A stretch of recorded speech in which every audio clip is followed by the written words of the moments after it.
يا أيها الذين آمنوا ما لكم إذا قيل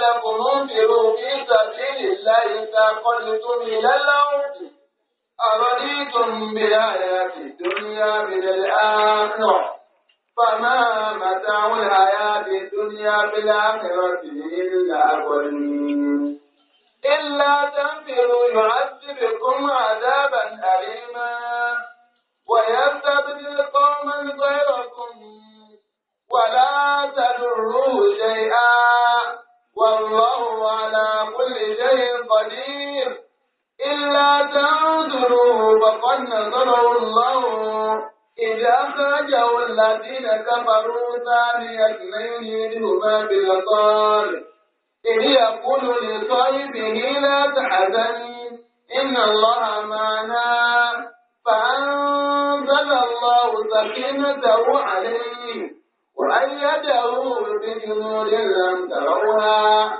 وجعل كلمة الذين كفروا سفلا وكلمة الله هي العليا والله عزيز حكيم الحمد لله رب العالمين.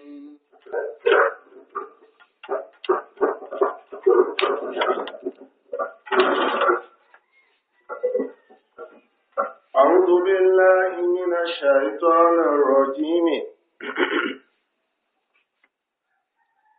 أعوذ بالله السميع العليم من الشيطان الرجيم.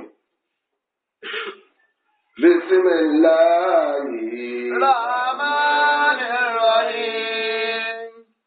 اللهم ارحمنا بالقرآن العظيم. آمين.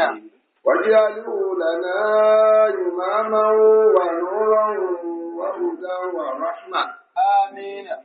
اللهم ذكرنا منه ما نسينا. آمين. وعلمنا منه ما جهلنا. آمين. وارزقنا تلاوته آناء الليل وأطراف النهار. واجعله لنا حجة يا رب العالمين. واجعله لنا حجة يا رب العالمين. اتل ما أوحي إليك من الكتاب تقربا إلى الله تعالى بتلاوته وتكشفا لألفاظه وتحفظا لمعانيه فإنه من أفضل الأعمال يتفهم مع قلة القراءة يفضل من المد. وجملة ما في القرآن من الآيات 6,666 منها أمر ألف منها نهي ألف منها وعد وألف منها وعيد ألف منها قصص وإخبار وألف منها عبر وأمثال و500 حلال وحرام و100 تسبيح ودعاء و66 ناسخ ومنسوخ. 66 ناسخ ومنسوخ. أعوذ بالله من الشيطان الرجيم.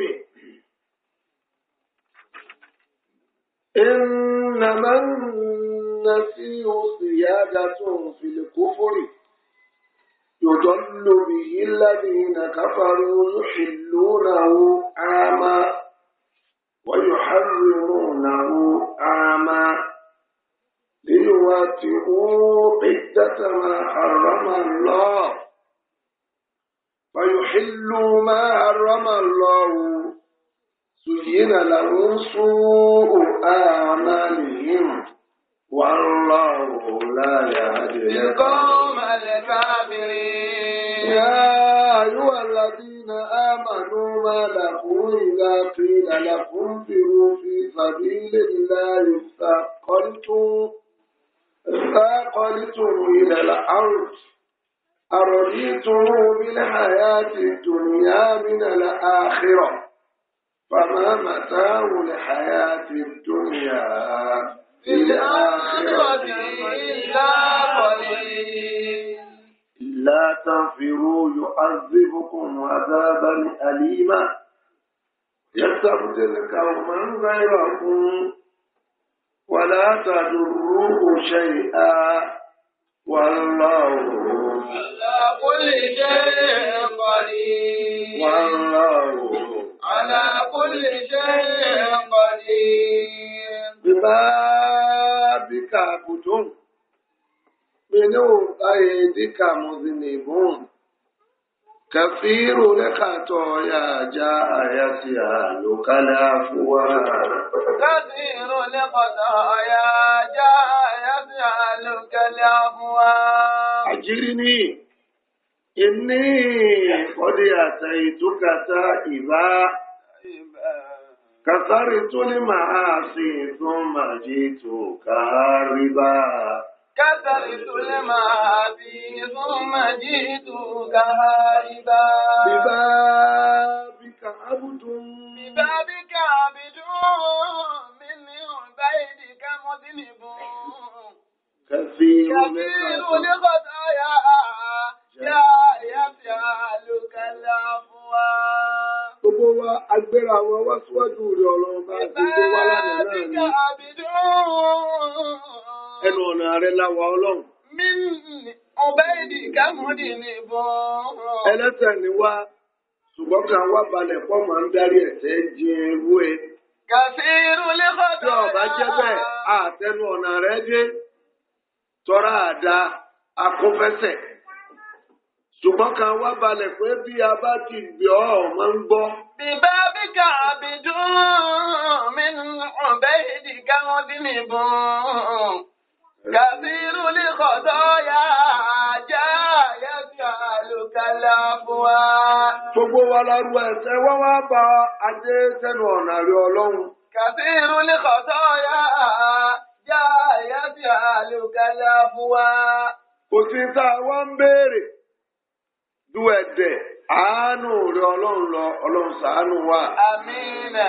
Àjírí ní kọ́dí àti ìtúkàtà ìbá. أجرنا فإني قد أتيتك هربا. قد أتيتك تائبا كفرت المعاصي ثم جئتك هاربا.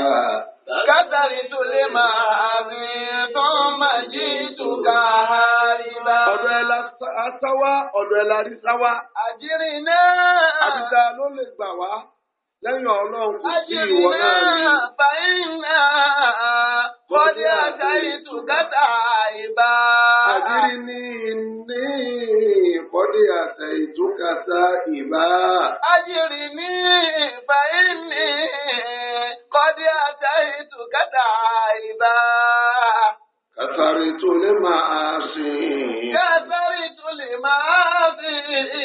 ثم جئتك هاربا.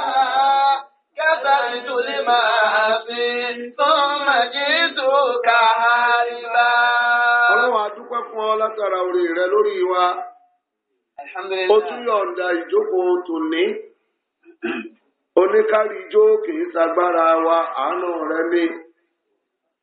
Bá a ṣe wá ń jó yìí náà la fi ń bẹ̀ ọ́, à ń lò ní àtẹ̀gùn. Lọ sọ́dọ̀ rẹ, gbogbo sẹ́nì kọ̀ọ̀kan wá ń fẹ́ lóore mọ́sálá yìí ṣe fún wa. أجرني فإني قد أتيتك تائبا.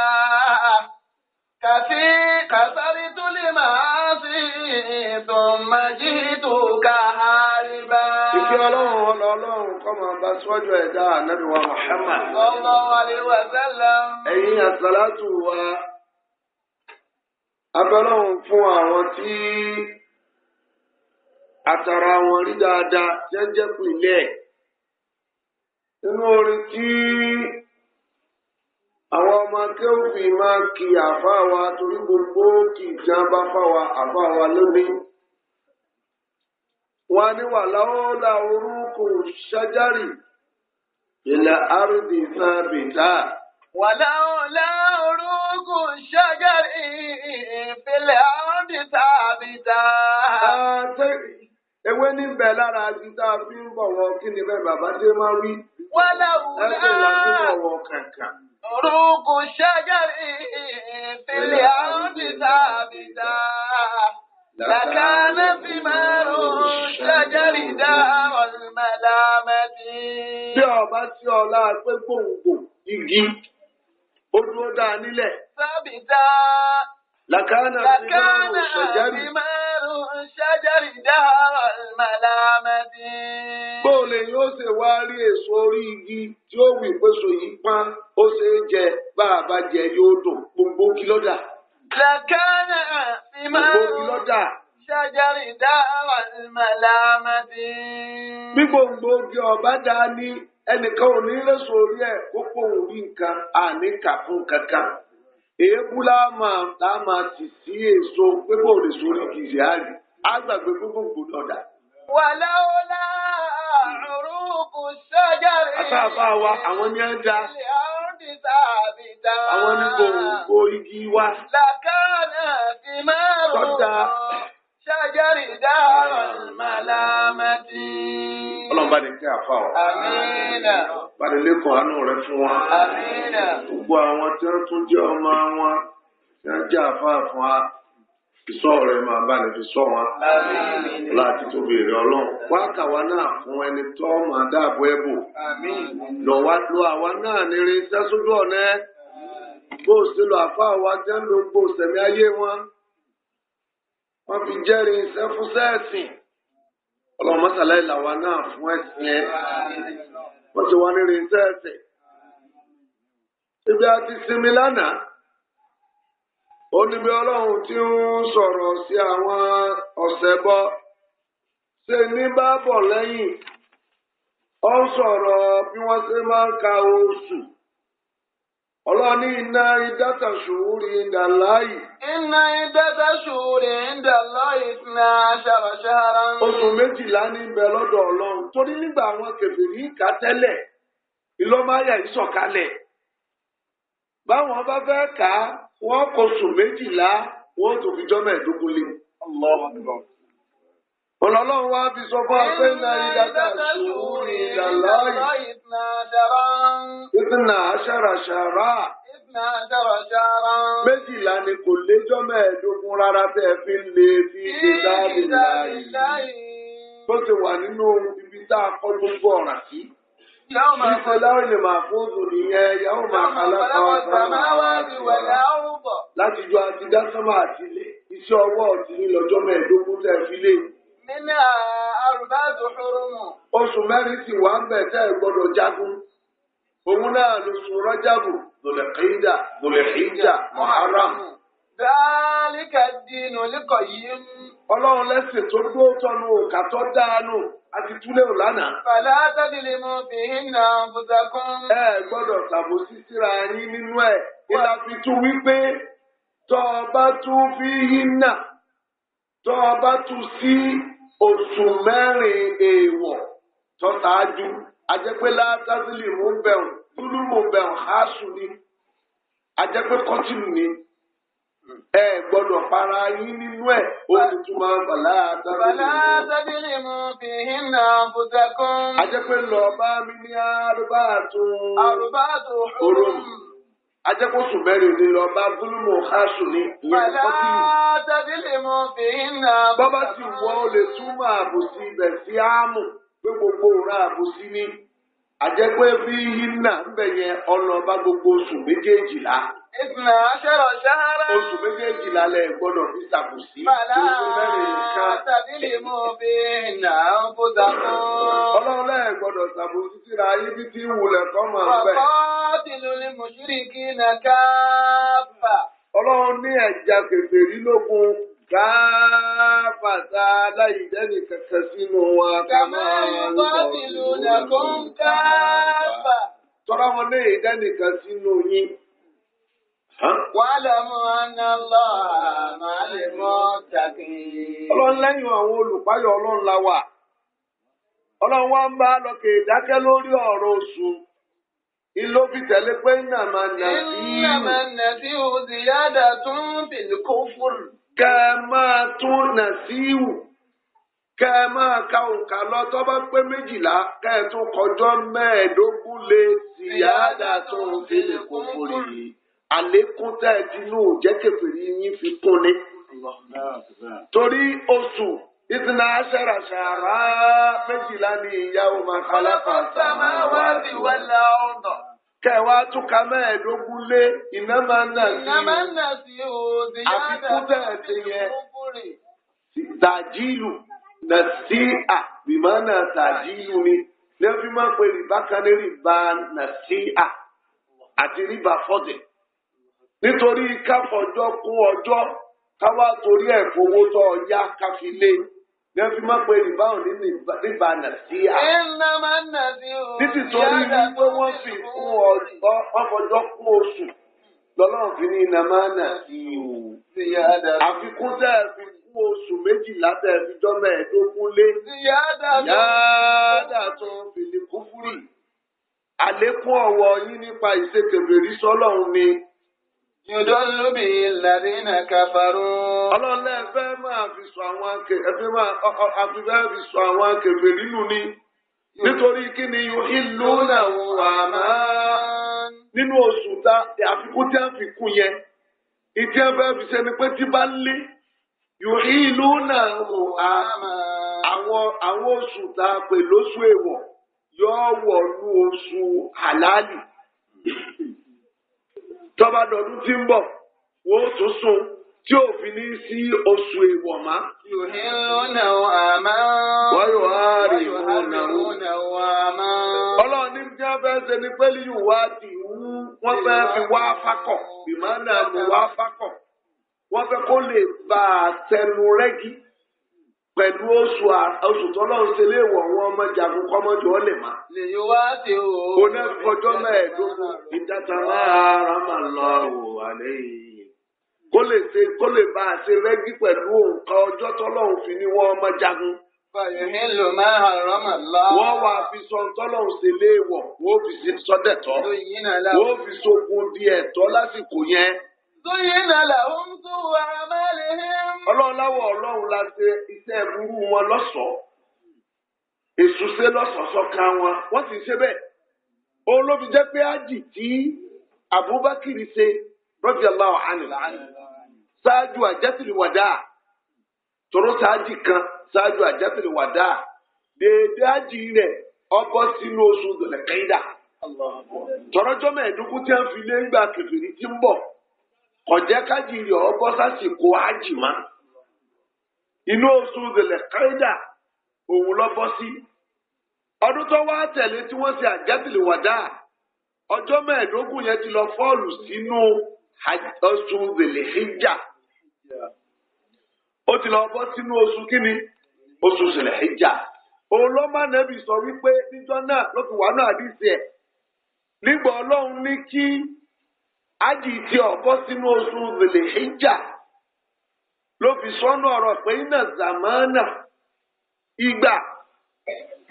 ìgbà kọ́dí sàdáàrà ó ti yí ó yí ká háyéhàtì yìí padà sínú òṣèṣì ẹ̀ ó ti yí padà sínú òṣèṣì ẹ̀ kí ni òṣèṣì ẹ̀ ni yawma khalaqa samawati wal ard. Yẹn ni kó ti bójú ọjọ́ ó ti ṣe déédéé bọ́lọ́hún ṣe pè ní 12 tí ò lé lọ́jọ́ tọ́lọ́hún dá sánmà sílẹ̀. Sọ̀rọ̀ bá dìde ó ń túmọ̀ kí ni ó ń túmọ̀ àyà iná ìdáta ṣòro ìdá. Tó fi jẹ́ pálí Kùránì ṣe ṣé èèyàn kàn pé mo lè tú lákàgbé ọmọ tú.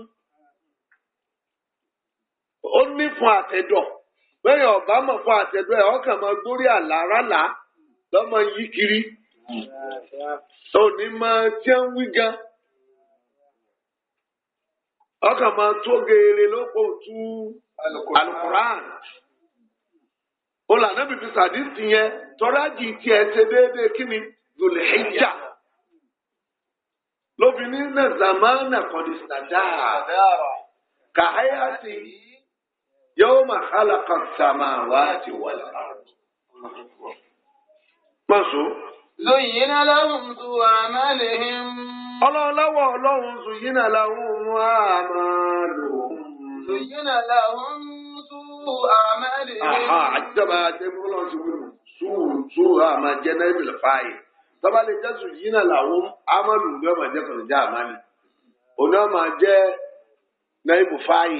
Sùmọ́ sùúrù ní náà ìbù fáyì ń bì wọ́n wà mùdọ̀ àmàlì yá àmà jẹ́ mùdọ̀ fìlè.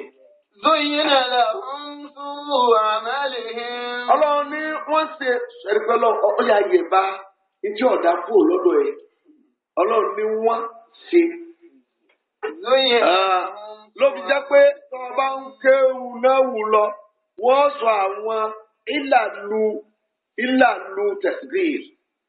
Àyíká ń ṣàdédé mú ìsìnmù wá ní mùsọ́gà ọmọ ní àsìbà ọmọ nídìí. Ìyá máa ṣe ń gbà mí ìlì tààrin. A fẹ́ gbé nǹkan tóbi. Ìtọ́ tí ọjọ́ pé tá a bá jẹ́ ọ̀mà yóò fìyẹ́ lójú ẹ̀. Àwọn àmúwá ní màjúhùlù mo fẹ́ sọ. Àmúwá ní màjúhùlù. Àmúwá ní ohun tí ọ̀mà kó lè tóbi lójú ẹ̀. زين لهم سوء أعمالهم. Ọlọ́run ó fi ti àìdákò lọ́dọ̀ ẹ̀ ni. Kò sí ẹ̀kúnrẹ́ tí ń ṣe jọ ọlọ́run náà lọ. Ọlọ́run ni wọ́n ṣe lọ́ṣọ̀ọ́. Ta ló wá ṣe lọ́ṣọ̀ọ́? Kò sọ pé a ṣe ní ọ̀ṣọ́. Kò fẹ́ pé àìdá mára rẹ̀. زين لهم. Wọ́n ṣe aburú ọwọ́ wọn lọ́ṣọ̀ọ́ fún wa. Ta ló wá ṣe? Ọlọ́run náà ni. Ọlọ́run ni wọ́n ṣe aburú iṣẹ́ wọn. Wọ́n ṣe lọ́ṣọ̀ọ́ fún wa. والله لا يهدي القوم الكافرين. Ọlọ́run láyé àdílé káwọn máa ń káfìrí. Àyí tọ́ ìyọ̀dọ́lù ó lè pé ìyàdílù kìlá àbí mẹ́ta lọ́wọ́ mẹ́. Ẹlòmíì sì ké ní yùdílù. Ẹ̀pọ̀ títí mẹ́ta bá yùdọ́lù, yàdílù tàbí yùdílù.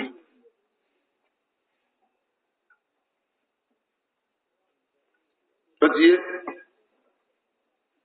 gbogbo ẹ̀ náà túmọ̀ kan náà ní tú.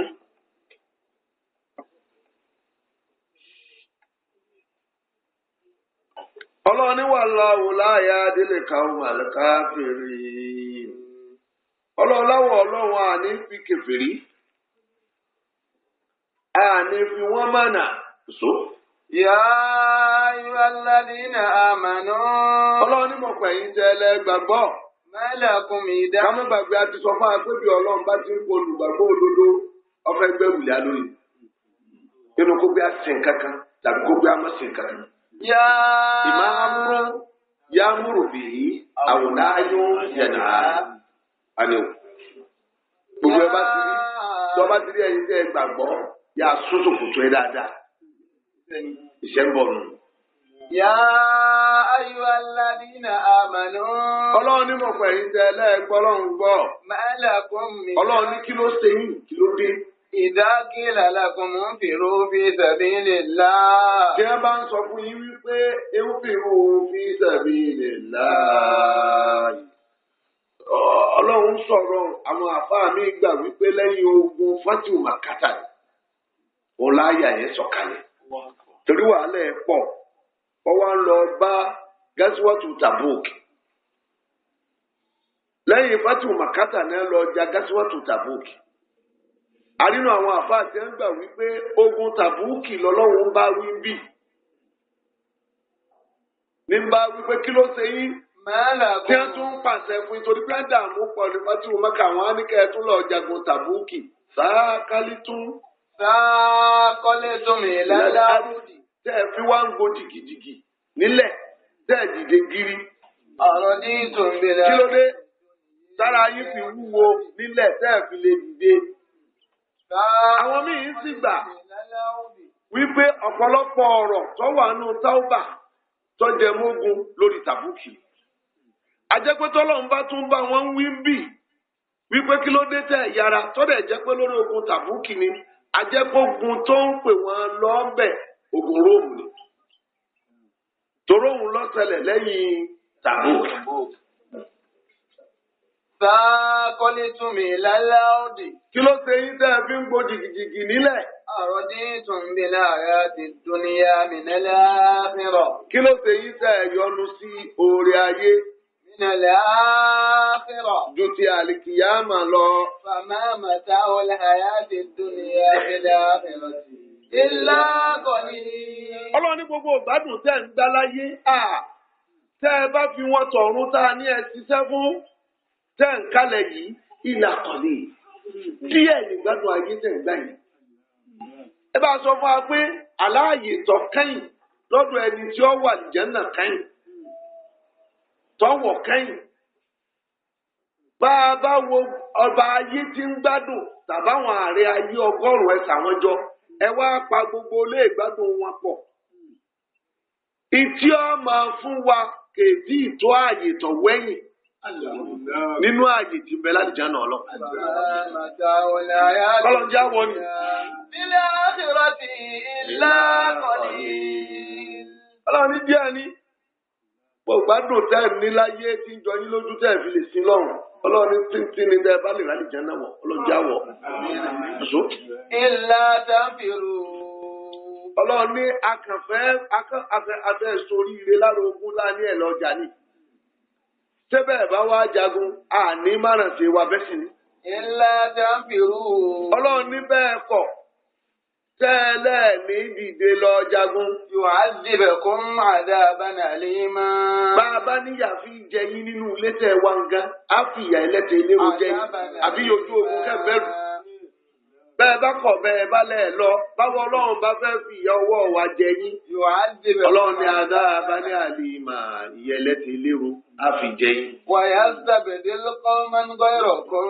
Ọlọ́run ní àwọn apààrọ̀ yín, á máa wọ èèyàn míì wá pé kí wọ́n lọ rẹ̀ sí wa. Wọ́n máa ń gbọ́rọ̀ kan. Tí ò ní jẹ́ yín. Wàlá dálùrù òṣè á. Àìlọ jagun yín ò kó sùdá kankan báwo Ọlọ́run bí tí wulẹ̀ ọmọ.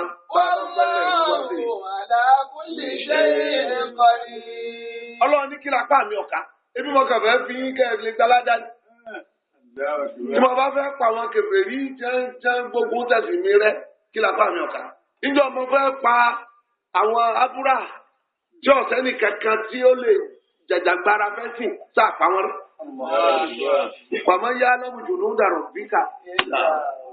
Táńdọ́ mo gun ọlọ́mà, ó sí tọ́lọ́wọ́ ò lè fi sọmọ ogun ẹ̀tọ́ bá ti tán. Tá a bá kàn pé yín pé ẹ wá jagun afipọ́n ilé ni. Níjọ́ Ibrahim ọ̀rẹ́ nìkankan. Níwájú Nàmúrúzù tẹ́gbọ́ nìkan kánà ummata Ibrahimu nìkan ni umma oníjọ kọ̀rẹ́ nìkan níjọ́ afẹ́ pa Nàmúrúzù rẹ̀ ebẹ́ fúnla ni ó kó sí mú.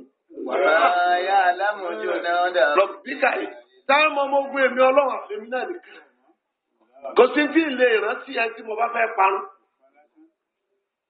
Nígbà pa ànábì ọ̀ká wàlídù ọmọ mùgàbí àti ọmọ ebi sọmúsọmú ọyẹ ní ọfàlà ni ọ wọlé sí lẹ́sẹ̀ kọsàrà tí a ní wàháyà tó ń rọkàtà wù àfọwà búṣẹlí onígbé tó ké lọ́rùn kọsàrà tí a ní wàháyà tó ń rọkàtà ìgbé tẹni tẹjọ olóró sọ ìgbé tí ó ké lọ́rùn tí ẹ kéré sí ìgbé tí a ní ọmọ wáyé ké lọ́rùn ṣé wàá lọ sí lóye bá wà ní.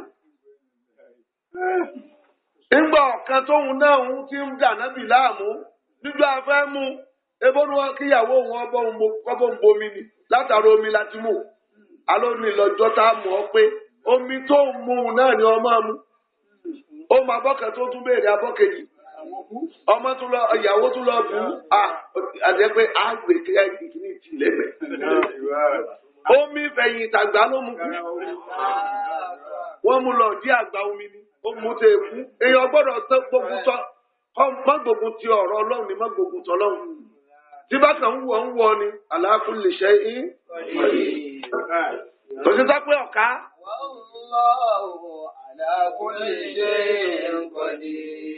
Ọ̀kan náà amárùn ní báwọn tẹ́ gbógun tànábì ó làbá àbúsẹ́rì fi bẹ̀rẹ̀ onífàdáhà oníhàmúsàtún kúlòhùn sí ibú bídà yìí wàrọ̀máàmì ní àníwá dùnúdù rọ̀máwò onífàdáhà àlàásùwàdà bùnú abudiyàgò fìn àmàmà yìí ti bí àhàyáwò onífàdáhà ẹgbẹ́ ọmọ abá.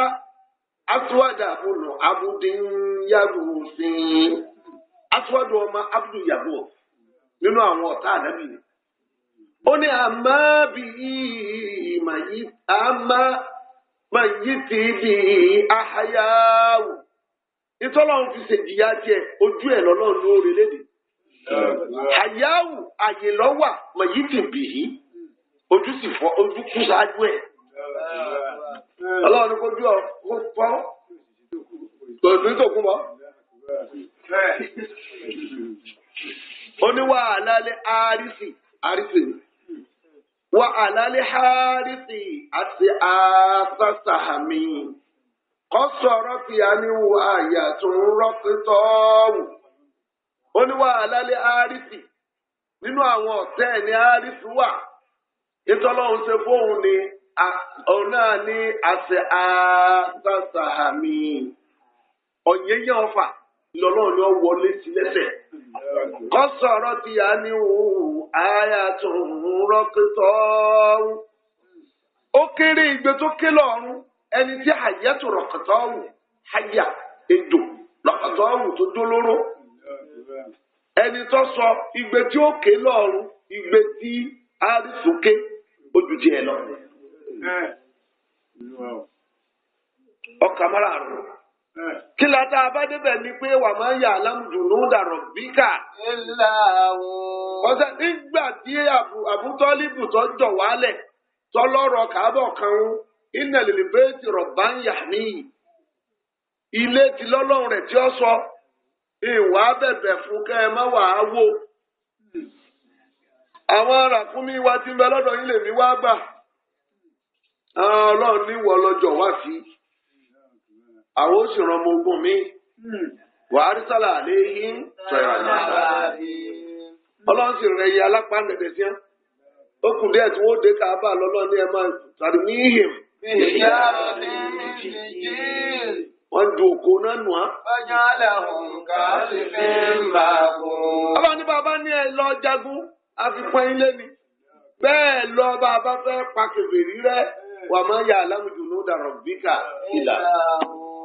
Ẹni ọmọ ọmọ ogun wa ò sí jápadà yẹn. Wallahu ala kulli shay. Jákèjì kájà fúri rẹ̀ ká máa. Illa tansuru. Ọlọ́run ní bẹ́ẹ̀ bá kọ̀. Bẹ́ẹ̀ bá lẹ̀ ní ìrántí ọkùnrin fẹ́ sún wa lóhùn. Sẹ́yìn lẹ wà ń bẹ̀. Lọ́jọ́ táwọn kèfèrí kó jọ sínú ilé ẹ̀ tí wọ́n láwọn ọ̀pá. Bó ṣe jáde kúrò láàrin wọn tí wọn ò fi rí pa tẹ́sẹ̀ sí ni.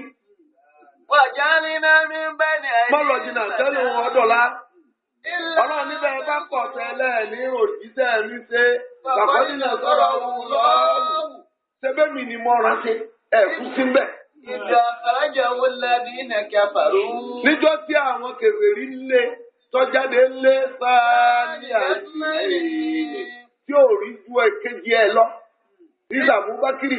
Ibi ò máa bèlè gáárì. Abubakiri ò lágbára kankan, wọ́n tún sáwọnú kòtò rà. Ọlọ́run ní wà ń bẹ ìjọ náà. Ibi Yakulu lè sọ ibì. Tí Abubakiri wá ń wà wọn kèfèrí lókè, tí wọ́n débi kòtò tí wọ́n ń wò wá. Ẹ̀rù wá ń bà.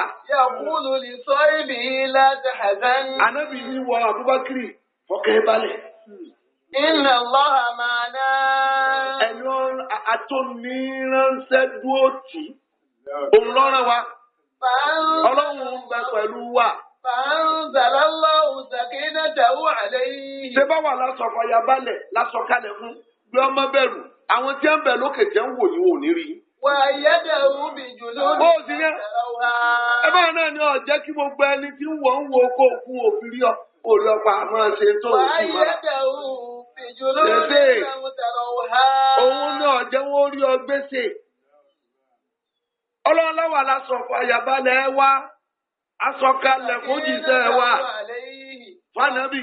wà á yáda òbèjúnú ní ẹ̀lámùtà. ọlọ́run ní jọ́nà sí ọ̀sẹ́ nìkan ebá kan fi kẹ́ ẹ lọ jagun payín lé ní. ìyáàdì náà wò ọlọ́run láàtú kù. wà á yáda òbèjúnú ní ẹ̀lámùtàrọ̀ òhé. lámùtàrọ̀ òhá. ọlọ́run láàfin fún lágbára. àfi fún ànábì lágbára bíjúnú ní lámùtàrọ̀ òhá. àwọn ọmọ ogun tẹ́yìn òrí. ọlọ́ọ̀la ni wọ́n bá jagun jọ náà nígbà lẹ́yìn la ní ẹ lọ jagun níjọ́ tí ọ̀sẹ́ yìí bá fàwọn ọmọ ogun tẹ́yìn òrí afurasẹ́ ti àmàlẹ́kà. wàjálà kálímàtà ladina kafaru sufla. ọlọ́ọ̀ni jọ náà bí kèfèrí ti pọ̀ tó pẹ̀lú ohun wa aníkó asọ́dilẹ̀ asọ́hun wọn dilẹ̀. wàjálà kálímàtà ladina kafaru sufla. aníkó ohun wọn wálẹ̀ so. wà kálímàtà àmọ̀ padà bẹ̀rẹ̀ ọ̀la pẹ̀lú bọ̀rọ̀. ohun òní ọlọ́run ló wà lókè. wallahu azizun hakim. alhamdulillahi rabbil alamin. adúpẹ́ arúgbó ara yìí tètò ní. àmàrójú ara yìí gbọ́tò ní. yá rójú kàrá yìí kétọ̀lá. yá rójú kàrá yìí kétọ̀lá. kàrójú kàrá yìí gbọ́tọ̀lá. kàrójú kàrá yìí gbọ́tọ̀lá. mo kíta ní mo wá ìfúnbìnrin mi wá sí mìíràn kí láwù. bẹ́ẹ̀ àtàbà tún lè kúrò nílà àrífín nábì. أرشدتنا بمقامات العلوم كذا حقا فأثر في طالب الإيمان